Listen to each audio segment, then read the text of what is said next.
बच्चों देखो, आप लोगों ने अभी तक rational number, real number, odd number, even number, prime number, इन सब के बारे में पढ़ा है। लेकिन जो मैं आज आपको कॉन्सेप्ट समझाने लग रहा हूँ वो 9th क्लास में, पहले बेसिकली ये 10th क्लास में होता था, आज से 4-5 साल पहले, फिर वहां से डिलीट कर दिया गया। 1.4 एक्सरसाइज होती थी इस चीज के ऊपर, लेकिन अब ये 9th क्लास में डाल दी दोबारा 2019 के बाद। ठीक है, तो आप इस चीज को ध्यान से समझना। आपको odd number, even number, prime number, natural number, whole number पता है, लेकिन अगर मान ले पूरी यूनिवर्स में जितने नंबर है, जितने भी नंबर है, उनको दो टाइप से बांट सकते हैं, नंबर्स हैं। तो एक है हमारे पास रियल नंबर और एक है हमारे पास इमेजिनरी नंबर। यानी आपने अभी तक रियल नंबर के बारे में पढ़ा, जो भी odd number, even number, prime number, natural number, whole number है ना, ये सारे नंबर कौन से नंबर होते हैं बच्चों? Real number. और इमेजिनरी नंबर के बारे में आपको नहीं पता। ठीक है, तो जितने भी नंबर हैं बच्चों, उनको दो पार्ट में डिवाइड किया गया है, रियल नंबर और इमेजिनरी नंबर। क्लियर? अब पहले बात कर लेते हैं इमेजिनरी नंबर, क्योंकि वो छोटा सा टॉपिक है। अगर रूट के अंदर कोई भी नंबर नेगेटिव में है, रूट के अंदर कोई भी नंबर नेगेटिव में, रूट लगा है और अंदर माइनस के साइन के साथ वो नंबर है, इसका मतलब वो इमेजिनरी नंबर है। अंडर रूट -1 को आई से शो करते हैं। ठीक है, अगर दोनों साइड स्क्वायर करूंगा तो अंडर रूट -1 का स्क्वायर क्या होगा? -1, रूट हट जाएगा और उधर आई का स्क्वायर।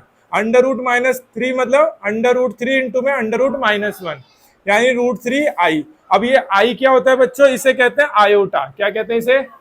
√3 आयोटा। आयोटा मतलब अंडर रूट -1, तो समझ गए? तो आई का मतलब आयोटा और आयोटा का मतलब क्या होता है? Under root -1।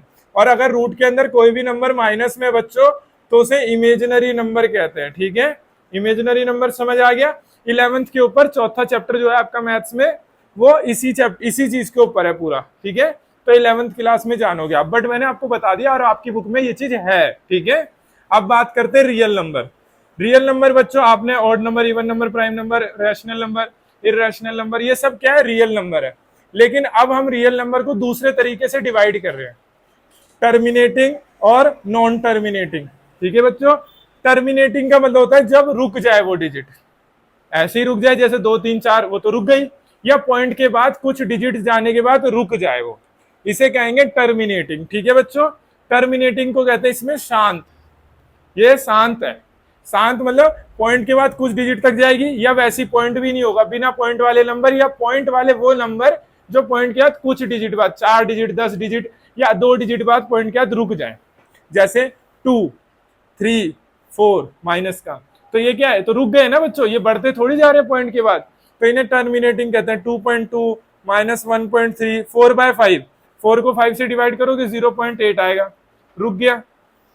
0.123 3.125 4.6235, तो पॉइंट के बाद कुछ डिजिट जाने के बाद अगर वो नंबर रुक जाता है, बढ़ता नहीं जा रहा, रुक गया है पॉइंट के, चाहे 6 डिजिट बाद रुके या 10 डिजिट बाद रुके पॉइंट के बाद, या 2 डिजिट बाद रुके या 1 डिजिट बाद, तो उसे कहते हैं बच्चों टर्मिनेटिंग, इसे कहते हैं शांत। ठीक है, शांत, क्योंकि ये नंबर कुछ डिजिट बाद रुक जाता है, ये भी रियल नंबर है। तो जो भी नंबर पॉइंट के बाद रुक गया या वैसे ही रुका हुआ है, यानी आगे नहीं बढ़ता चला जा रहा, तो उसे हम क्या कहेंगे बच्चों? टर्मिनेट। ठीक है, अच्छा, नॉन टर्मिनेटिंग नंबर, नाम से समझ रहा है, टर्मिनेटिंग का उल्टा, ये नहीं रुकेगा पॉइंट के बाद, ये चलता जाएगा चलता जाएगा, रुकने का नाम इसको नहीं। ठीक है, तो ये दो तरीके से है बच्चों। नॉन टर्मिनेटिंग को दो पार्ट में डिवाइड किया है, रिपीटिंग और नॉन रिपीटिंग। ठीक है, रिपीट मतलब पॉइंट के बाद वो नंबर बार बार क्या होगा? रिपीट करेगा, पॉइंट के बाद वो नंबर क्या करेगा? रिपीट करेगा। इसे अशांत कहते हैं, इसे शांत कहते हैं। अशांत दो तरीके का, रिपीट, नॉन रिपीटिंग, दोनों नहीं रुक रहे, क्योंकि ये नॉन टर्मिनेटिंग का पार्ट है। नॉन टर्मिनेटिंग वो नंबर बच्चों जो पॉइंट के बाद नहीं रुकेंगे, तो पॉइंट के बाद तो चलते जाएंगे, तो दो तरीके से चलते जाएंगे, या रिपीट होते हुए चलते जाएंगे या बगैर रिपीट होते ही चलते जाएंगे। तो रिपीटिंग, तो ये 1.3333 0.474747 0.125 125 125 125 डैश डैश डैश चलता जा रहा है, 0.67676767 चलता जा रहा है ना, यही रिपीट हो रहा है बार बार।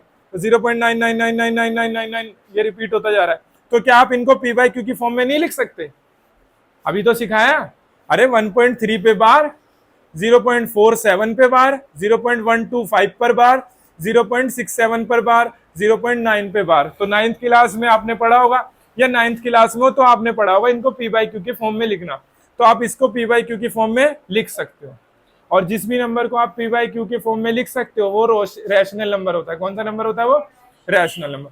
तो ये रिपीटिंग हो और नॉन टर्मिनेट हो कोई दिक्कत नहीं, रुके ना पॉइंट के बाद, लेकिन अगर वो रिपीट हो रहा है तो उसे आप पी बाई क्यू की फॉर्म में बच्चों लिख सकते हो। तो ये रैशनल नंबर है और ये तो है ही रैशनल नंबर, क्योंकि तो आसान है। जैसे यहाँ पे 0.123 है तो पॉइंट हटाओ, नीचे 1000 लगाओ। 0.4625 है तो चार चार जीरो लगा दो नीचे। तो इन दोनों को आप पी बाई क्यू की फॉर्म में लिख सकते हो, और लिख सकते हो तो ये रैशनल नंबर हो गए बच्चों। हाँ, इनको नहीं लिख सकते। अब बताओ इनमें कोई पैटर्न पहचान में आ रहा है? कोई पैटर्न पहचान में आ रहा है आपको? भाई 750 फिर 7500 75000 755 4 बार 0, फिर तो ये तो चलता जाएगा। पैटर्न पहचान में आ रहा है? उसके नीचे वाला देखो अगड़म बगड़म है, वो तो है ना, वो तो खतरनाक है, वो पैटर्न ही नहीं है कोई। और हमें क्या पता अगला नंबर कौन सा होगा, तो इसको हम पी बाई क्यू की फॉर्म में नहीं लिख सकते। उसके नीचे वाला देखो कभी 2 जीरो आ जा रहा है, कभी 4 जीरो आ जा रहा है, पागल हो जा रहा है तो, है ना। तो इसको भी हम नहीं लिख सकते क्योंकि ये टर्मिनेटिंग और सॉरी रिपीटिंग नहीं है ये। उसके नीचे वाला है क्या? तो जो पॉइंट के बाद बच्चों रिपीट ना हो, जो एक प्रॉपर रिपीट वाला मेथड ना फॉलो करे, तो वो नॉन रिपीटिंग होता है बच्चों। और इसको हम क्या रैशनल नंबर नहीं कहते। क्यों? क्योंकि ये पी बाई क्यू की फॉर्म में नहीं लिखा सकते, और इसको पी बाई क्यू की फॉर्म में नहीं लिख सकते तो रैशनल नहीं है। फिर ये कौन सा नंबर है? Irrational number. कौन सा? इर्रेशनल। तो ये non terminating non repeating irrational number है। तो आप नंबर देख के बता दोगे ना बच्चों वो रैशनल है या इर्रेशनल है, टर्मिनेटिंग और नॉन टर्मिनेटरी रिपीटिंग है या नॉन टर्मिनेटिंग नॉन रिपीटिंग है। तो अगर रिपीट हो रहा है तो ये वाला, नहीं रिपीट हो रहा है चलता जा रहा है तो ये वाला, ठीक है। और अगर टर्मिनेट हो गया तो ये वाला, ठीक है बच्चों। अब एक क्वेश्चन और समझ लो बच्चों, छोटा सा क्वेश्चन है। जैसे आपको कोई क्वेश्चन दे और बोले कि जैसे मान लो 3/10 दे दिया बच्चों, ठीक है। अब इस 3/10 को बोला बताओ ये टर्मिनेटिंग है या नॉन टर्मिनेटिंग रिपीटिंग है, ठीक है। अब सर आपने नॉन टर्मिनेटिंग नॉन रिपीटिंग क्यों नहीं कहा आपने इसे? क्योंकि बच्चे ये पी बाई क्यू की फॉर्म में लिखा हुआ है, ये वाला नंबर पी बाई क्यू की फॉर्म में नहीं लिख सकते। तो बेसिकली ये जो 3/10 है तो पी बाई क्यू रूप में, तो ये वाली चीज तो नहीं है, इसको हटाओ, ये पी बाई क्यू के रूप में नहीं लिख सकते। अब इसको लिखा हुआ है तो या तो ये वाला होगा या तो फिर ये वाला होगा, ठीक है। तो पता कैसे करेंगे कि ये दोनों में से कौन सा है? तो इसके नीचे 10 है ना बच्चों, 10 का फैक्टर करो। 10 का फैक्टर क्या होगा? 2 से 5, फिर 2 से 5 से 1। तो इसके 10 के फैक्टर में क्या है बच्चों? 2 और 5। तो नीचे डेनोमिनेटर यानी हर में अगर कोई भी नंबर है उसका फैक्टर करते हो 2 और 5 आ रहा है, या 2 आ रहा है या सिर्फ 5 आ रहा है या दोनों आ रहे हैं, इसके अलावा कोई तीसरा नंबर नहीं आ रहा, तो वो बच्चों टर्मिनेटिंग है। क्या है वो? टर्मिनेटिंग।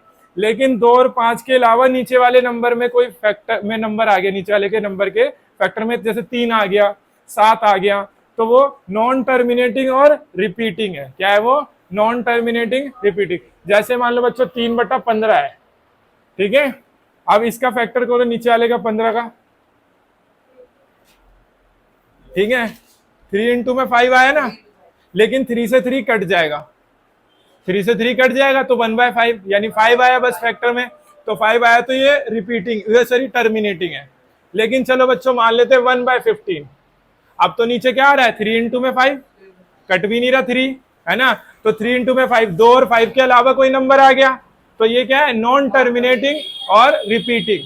ये वाला तो सीन होगा ही नहीं क्योंकि इसको पी बाई क्यू की फॉर्म में नहीं लिख सकते।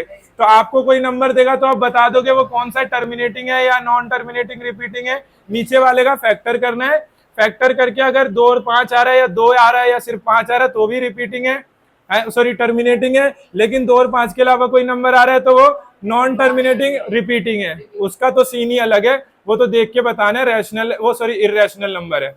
बाकी अगर कोई पी बाई क्यू की फॉर्म में तो वो या तो टर्मिनेटिंग होगा या नॉन टर्मिनेटिंग रिपीटिंग होगा। कैसे पता चलेगा? 2 और 5 है तो टर्मिनेट, 2 और 5 के अलावा कोई है तो नॉन टर्मिनेटिंग और रिपीटिंग। आ गया समझ में आपको? बहुत आसान टॉपिक था ये, कोई दिक्कत नहीं आता है। चलो अभी के लिए इतना, धन्यवाद, टाटा।